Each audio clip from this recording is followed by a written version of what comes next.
अगर आप ट्रेडर हैं या ट्रेडिंग स्टार्ट कर रहे हैं तो आपने कभी ना कभी तो ये सुना होगा कि स्टॉक मार्केट में तो 90% लोग अपना पूरा अकाउंट जीरो कर देते हैं। ये आज नहीं तो कल आपके साथ ज़रूर होगा और एक बहुत ज़रूरी चीज़ मैं आप लोगों को बताने वाला हूँ। बहुत छोटी चीज़ है पर बहुत बड़ा इम्पैक्ट डालती है हमारी ट्रेडिंग स्टाइल पे। ठीक है, तो क्या है मतलब, कई लोग बोलते हैं कि जो हमारी स्ट्रैटेजी होती है ना उसकी वजह से हम लोग हमारा जो अकाउंट है वाइप आउट होता है। तो वो बिल्कुल ऐसा गलत कह देते हैं क्योंकि कोई भी स्ट्रैटेजी बेकार नहीं होती है, हर एक स्ट्रैटेजी बढ़िया होती है। फ़र्क पता क्या होता है स्ट्रैटेजीज में, कि जो मल्टीपल जो स्ट्रैटेजीज होती हैं वो अलग अलग मार्केट में, अलग अलग स्टॉक्स में, अलग अलग चीज़ों में, अलग अलग टाइम फ्रेम पर अलग अलग तरीके से मूव करती है।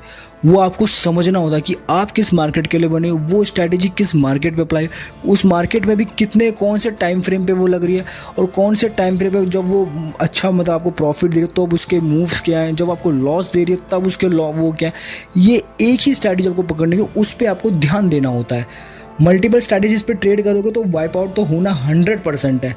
अगर एक पकड़ के बैठोगे और एक पे ही काम करोगे तो कभी भी वाइप आउट और आप एंड 2 साल 3 साल बाद अच्छे प्रॉफिट में तो आ ही जाओगे।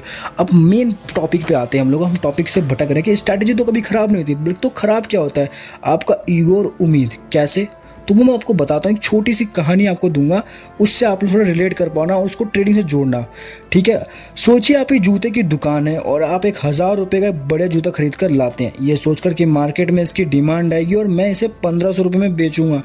ट्रेडिंग में भी यही उम्मीद करते हैं, एनालिसिस करके कोई ट्रेड लेते हैं इस उम्मीद में कि प्राइस ऊपर जाएगा, पर अचानक मार्केट का ट्रेंड बदल जाता है और जूते का फैशन चला गया, जिससे अब वह मार्केट में उसकी कीमत सिर्फ 800 रुपये रह गई।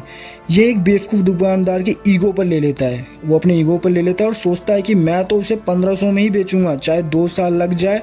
नतीजा यह होता है कि उसका 1000 रुपये एक जूते में फंसा रह जाता है और वह नया सामान ला पाता है और ना ही दुकान आगे बढ़ती है। ट्रेडिंग में भी हम इसी की होप या उम्मीद रखते हैं कि जब हम लॉस वाले ट्रेड को कट नहीं करते हैं और सोचते हैं कि मार्केट वापस घूमेगा। वहीं एक दूसरा दुकानदार था, वह बहुत स्मार्ट था। उसने मार्केट की सिचुएशन को समझा और उसने अपने जूते को 800 रुपये में बेचकर 200 रुपये का लॉस ले लिया। और वहीं उसने जैसे ही इस लॉस को लिया, उसने एक नया जूता खरीदा और उसे 1300 रुपये में बेच दिया। उसने अपना पिछला लॉस भी रिकवर कर लिया और उसने अपना प्रॉफिट भी बुक कर लिया। यही दोस्तों ट्रेडिंग एकदम एग्जैक्ट यही है। आपका जो कैपिटल है आपकी दुकान का सामान है और अगर ट्रेड आपके अगेंस्ट चला जाए तो छोटा लॉस बुक करना आपकी हार नहीं बल्कि एक बिजनेस एक्सपेंस है।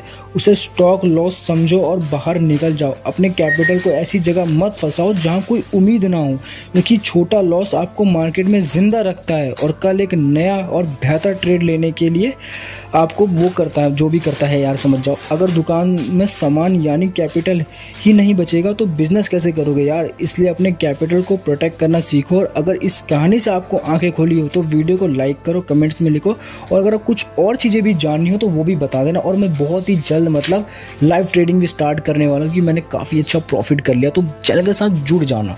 ठीक है।